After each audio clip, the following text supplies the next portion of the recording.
Welcome to Living Fully, a Calgary Counseling Centre podcast.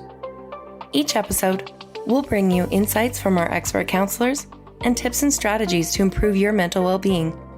I'm your host, Catherine Hertig.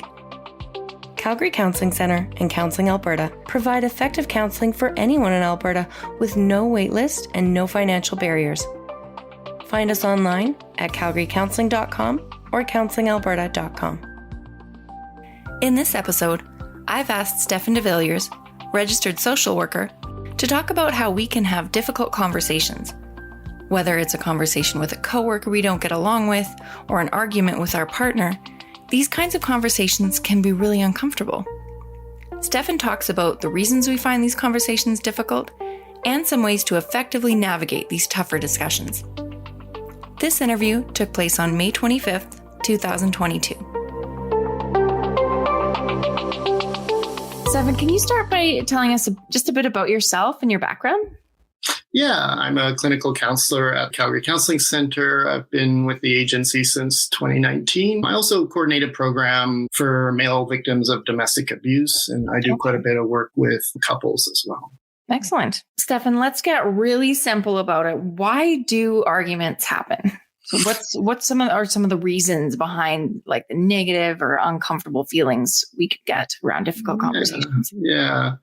I mean, if you're thinking about what humans tend to do, we love to make stories, right? We tell ourselves stories of what's happening and make sense of our own experiences. And for the most part, that can serve us really well. But, when we are dealing with difficult topics or things, we have a story that's different from that other person's story. That's where conflict can kind of come up, who's right and who's wrong. If you're starting to get into that kind of mind state, you're kind of setting yourself up for a world of trouble. So I think, one of the main reasons why we tend to get into conflicts is that we assume that other people see the world the way that we do and that they're choosing to act in a way that doesn't make sense. And so then we don't know why they're doing that. And then, because we don't know, then we try to fill in those gaps and we make a lot of assumptions and sort of explanations around that. But a lot of times those assumptions just, they're not actually based in reality or based in fact. They're kind of tapping into that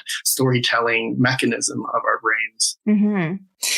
Stefan, when we go into these conversations, both parties, we have a goal in mind or kind of what we want to get out of it. What does the idea of intention play? Like, what role does that play in? Yeah.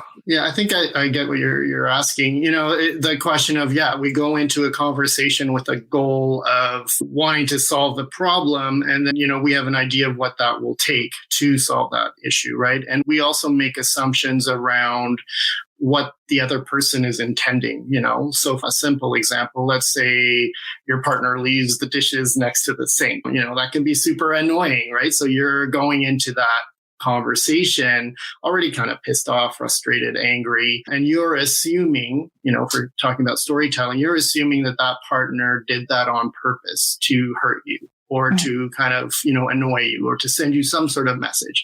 And that might be true. I mean, there are cases where that is actually happening, but we often make those assumptions without a lot of evidence that is what's going on, right? And so part of engaging in a more productive or constructive conversation is to kind of test out those assumptions, and first of all, you have to be able to recognize that it is an assumption for yourself before you go into that conversation, not just kind of saying that this is what's happening. So it takes an ability to kind of slow yourself down a little bit and say, okay, what is actually happening here? The reality is the dishes are next to the sink and, that's the facts. Anything outside of that is interpretation, is story. And so let's try and engage in this in a more constructive way where we're able to identify what's the facts, what are the stories, and what are the intentions, right? Mm-hmm. Not just assuming them off the bat. And potentially looking at it like, what are other possibilities? Like if you go in and you assume that something is the case, that, someone did this action out of, like you said, if they were trying to annoy you, thinking about what could be a different possibility. Is that something that can help? Yeah, definitely. One way of thinking of it is giving your partner the benefit of the doubt. Also, I think when you're going in with more of an open stance into the conversation, it sort of allows that other person to feel like they're not being attacked. Because that's the other piece of difficult conversations is that, okay, so we have the facts, we have the stories and the assumptions, and then we're going into it acting as if those assumptions are true. And then if you're on the receiving end, let's say I'm the one that left the dishes next to the sink, and my wife is coming at me, I might get defensive, right? I might feel like, like I'm being attacked. I might then, kind of shut down. Like you can even sort of notice it. Sometimes people's body language will kind of curl in or they'll get aggressive, right? Like fight or flight response. And if you're in that mode, it's really hard to have a productive, constructive, generative conversation with that other person because you're both sort of trapped in your own narratives at that point. Right. So speaking of feeling attacked, how can we approach these difficult conversations so that everyone involved feels safe and comfortable enough to express themselves? Yeah, absolutely. I mean, I think that word of safety that you just mentioned there is so important. Like, how do you create an environment where there's room to kind of work through a problem collaboratively rather than engaging in a power struggle? One thing that you can do is take a moment beforehand and identify for yourself, like, how am I seeing this situation? What is the story I'm telling myself? What could be helpful sometimes is to take that other person's perspective for a moment, right? Mm-hmm. So to kind of imagine if you were that other person, how are they seeing the problem? Like, how would they frame it for themselves? And what sort of assumptions might be underlying their perspective, right? And just by doing that already, you're sort of stepping out of your story and opening up more space for other possibilities. I think the other really important thing in having difficult conversations is really going in with an intent to listen before feeling like you need to be listened to. Right. Mm-hmm. So if you're going in kind of guns a-blazing, wanting to be heard and have your voice heard, sure, you'll have that moment. But in the long run, it doesn't really create a space where that other person is going to feel safe opening up about how they're feeling or what they're going through. I think a more useful approach would be to go into that conversation kind of seeking to understand first. And I think that to kind of nuance that conversation a little bit, I think it also depends on your personality, right? Because some people, I mean, I'm just thinking about myself, when I'm not a super aggressive person, so I tend to always seek to understand first. But for me, the work might be to actually be more assertive in expressing how I see things, because that's not my natural inclination. Whereas for another person, their natural inclination is to kind of like just say how they see things and not really come from a place of curiosity for what the other person might be seeing. So I think there is some nuance there around kind of knowing your own patterns in relationship, and then sort of recognizing if you indulge that pattern, is that going to get you where you want to go, or is that going to actually limit you? Right. And for these conversations to be effective, it's got to be a give and take, right? Like you want to be able to express yourself, but you have to be able to hear what the other person needs as well. Yeah. And that's a really good point. It can be really easy to make assumptions about another person's intentions or feelings, especially if we feel hurt or wronged in some way. Two people may be in the same situation, but they might be experiencing it differently, and it's important to understand and validate each person's experience. Yeah, and that's a really good point. I think what often happens is that we get into a bit of a push-pull power struggle. Like it's my way or the highway. It's I'm right and you're wrong. And whenever you're in that mode, again, that's not going to create a lot of room for, safety, right? Yeah. One way of thinking about it is how you go into these types of difficult conversations matters, right? So if you're coming from a place of yes, and as opposed to yes, but it's a very different experience, right? So if you're going into conversations defensively, like yes, but, this is why I did that, justifying why you did whatever it is that you did, then you're already kind of in a losing situation, as opposed to going into that conversation from, yes, I hear you, I validate your experience, yes, I could see how that might come across that way, and here is how I'm seeing it, right? So that it's a both and, as opposed to a right or wrong. Yeah. I think we often think that there's only one truth, and rarely are conflicts about truth. I think we think they are, but often they're not. They're about emotions and they're about values. They're about like what we prioritize. For one person, dishes next to the sink might not be a big deal. For another person, that could be like a gesture of disrespect. I mean, both of those things can be true at the same time. Yeah. Tell us a bit about how we can keep ourselves in check and make sure that we're not going into these conversations holding on to assumptions.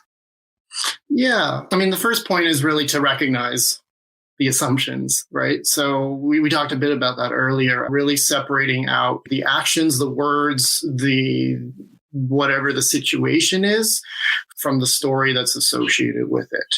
And once you've done that, then you're kind of already well on your way, right? And then it becomes about, okay, knowing when I'm being activated, how can I self-soothe too, right? Because, you know, if you're going into that conversation and you're like, okay, yeah, I've got them separated out. I'm all good. I'm calm. I'm ready for this. And that other person says something and it hits a tender spot, or it hits a place that feels familiar and not in a good way. You know, our guard can come up and we can get all worked up again really quickly, right? And we can kind of get drawn into sort of mistaking our assumptions for what's actually happening. And so I think it is really important when we're having these difficult conversations to be really self-aware about like what our emotional state is, like how are we doing in that moment. And it's okay to say to that other person, you know what, I need to take a step back. I need a timeout. You know, you can even have a code word that you can share with each other where you're just like, okay, you know, time out. Let's take a 10, 20-minute break. I'm going to go walk around the block. I do want to address this with you and work through it, but I'm not ready to do that right now, right? So taking ownership for your own feelings, your own emotional responses, and practicing some self-soothing techniques. And, you know, it can even be helpful to kind of have a contract with your partner around that so that they can sort of know when you're getting into that sort of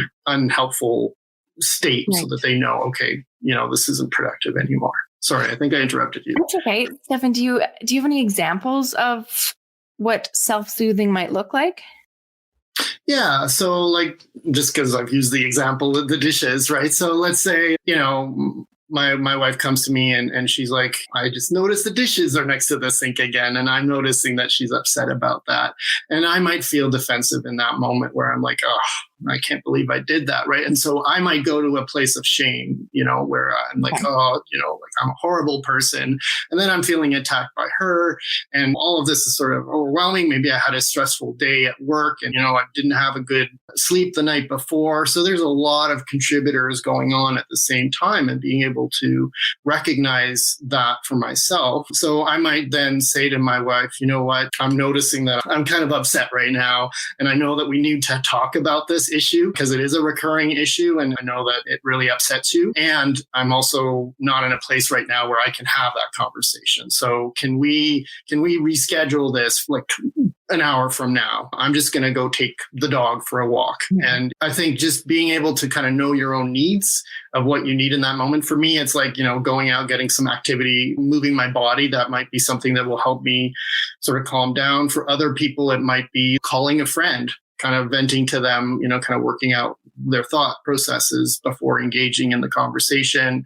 Other people, they might benefit more from doing things like journaling, getting all the words on the page and their frustrations and their feelings, all of the assumptions. You know, the act of putting the words on the paper even can help to separate out what is the story I'm telling myself from what's really going on. So it's going to look different for everybody, but it's really about kind of knowing yourself and being aware of what works for you. I think a lot of us have heard that to have effective or constructive arguments or conversations, you want to start with I feel statements instead of anything, you know, accusatory. Two things, like why is that important? And do you have any other suggestions of how to make sure that you've you are heard, you get your point across in a conversation without the other person getting defensive. Yeah. I mean, that's very common, I think, in couples therapy or therapy in general, where people will say, like, using I language instead of you language can really change the dynamic. And, it makes sense, really, if you think about it, right? Like, if you're coming to somebody and you're saying, like, you did that thing and that thing really annoyed me, immediately on the receiving end of that feels pretty aggressive, right? I don't know how you feel about that, but if somebody says, like, you crashed my car, my heartbeat's gonna start going faster, right? Because that feels like an attack, a personal attack, right? So, switching to I language just takes a little bit of that sting out of that interaction, right? Where you're saying, like, I noticed that my car has a dent, and I'm feeling pretty frustrated about that. I'm wondering if you know anything about it, right? So there, you're describing the same facts. It's the same sort of situation, but you are leaving the door open for multiple possibilities, right? It may be that I did bump into your car and damage it, and, I may confess that to you in that interaction, and then, we'll have to proceed with how to fix that or how to move forward.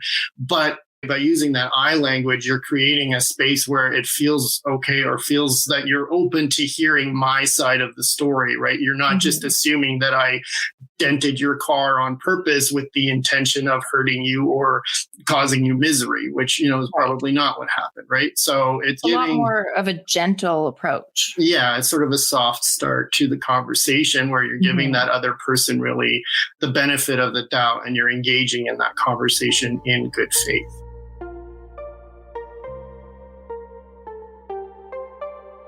We talked a lot about difficult conversations couples may have between them, but these techniques are applicable to lots of scenarios with family members, friends, coworkers, and even acquaintances.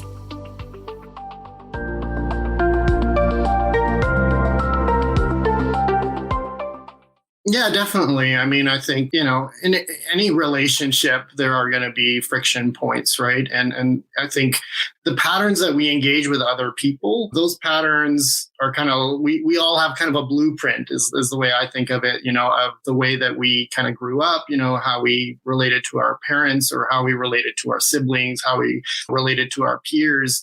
That blueprint kind of goes with us through our life. And, any interaction, whether it's a partner or a coworker or a stranger, where something gets sort of activated that reminds us of one of those earlier experiences, we might find ourselves responding in similar ways, because it's kind of like the past is leaking into the present.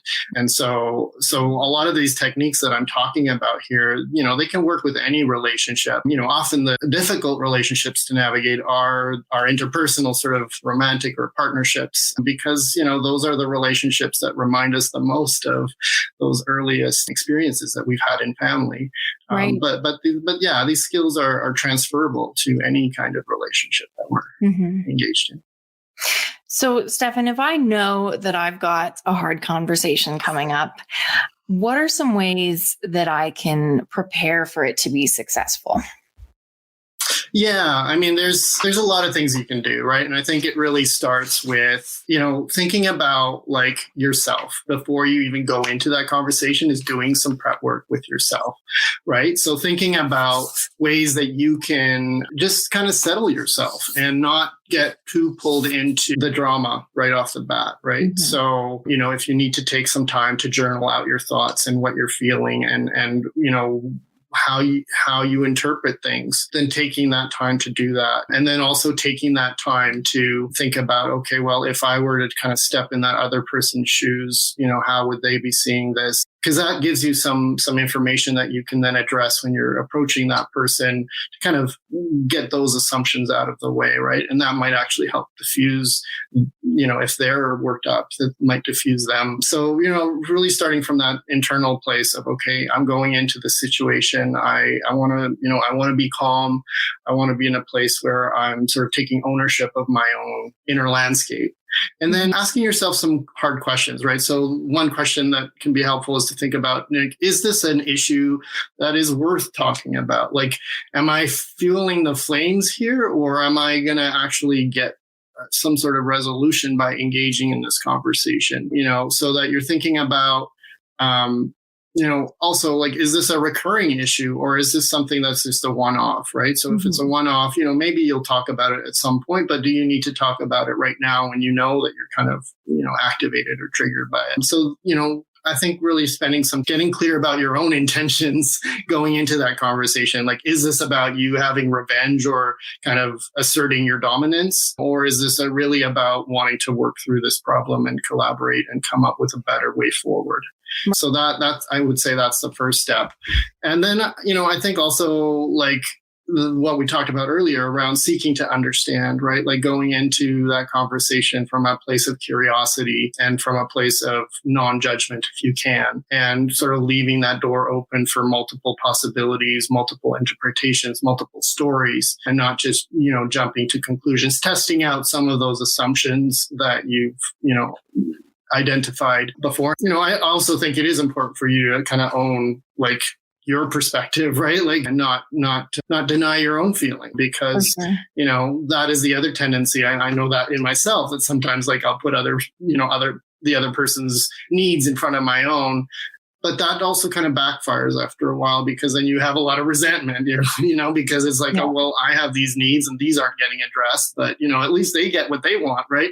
But that can kind of build up over time, and that doesn't work either, right? So it's really about, full respect conversation, respect for that other person, but also respect for where you're coming from as well.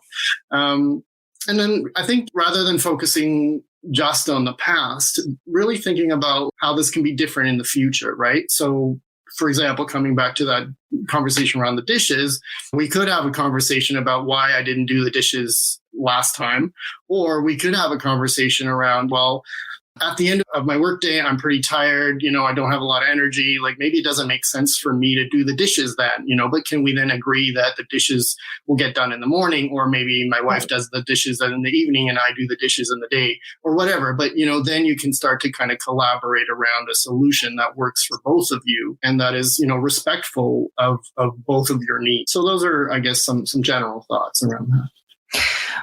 What do you think about, like, if I go into a conversation, I'm doing all these things right. I'm checking that, I'm not holding on to the idea of intentions. I'm getting away from the assumptions I'm making. I'm validating the other person's feelings. I'm checking off all these boxes, but not getting the same kind of response back. The other person's being accusatory and they're not validating, they're not seeking to understand.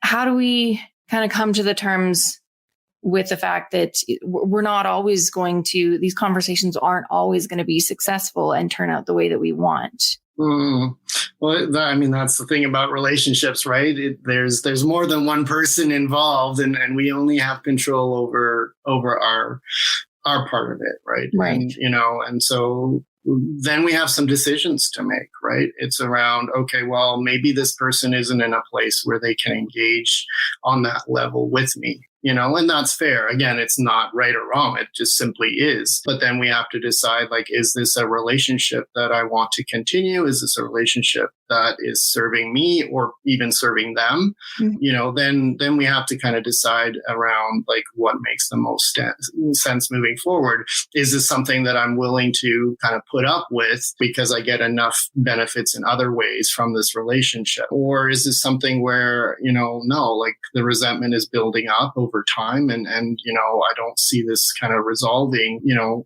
that's good information to have, because then you can kind of decide, okay, well, I'm setting a boundary here that, this doesn't work for me anymore. Excellent. Thank you so much, Stefan. I think it's such an important thing to talk about, how to have these talks, because it's, we run into that all the time in our lives. So, and it's hard, it's a really hard thing, and it takes practice. We all, it's an imperfection project. We're always getting better at it the more we do it. For sure. You've given us a lot of great advice to start putting that practice into action. So, well, thank you. Thank you so much for being here today. You've been listening to Living Fully, a Calgary Counseling Center podcast. Thank you for tuning in. This episode was produced by Nick here, Louisa Campos, and by me, Catherine Hartig. A special thanks to Stefan de Villiers. The conversation within this podcast was live streamed on Calgary Counseling Center's Facebook page. To stay up to date on our latest episodes, be sure to subscribe. We're available in your favorite podcast app. Living Fully is a production of Calgary Counseling Center and recorded in Calgary on Treaty 7 territory. Living Fully podcast is not a substitute or alternative for professional care or treatment. If you're in Alberta and need help, please go to calgarycounseling.com or counselingalberta.com. For help across Canada and the United States, call 211. If you are outside of Canada and the US, seek help from your general medical practitioner.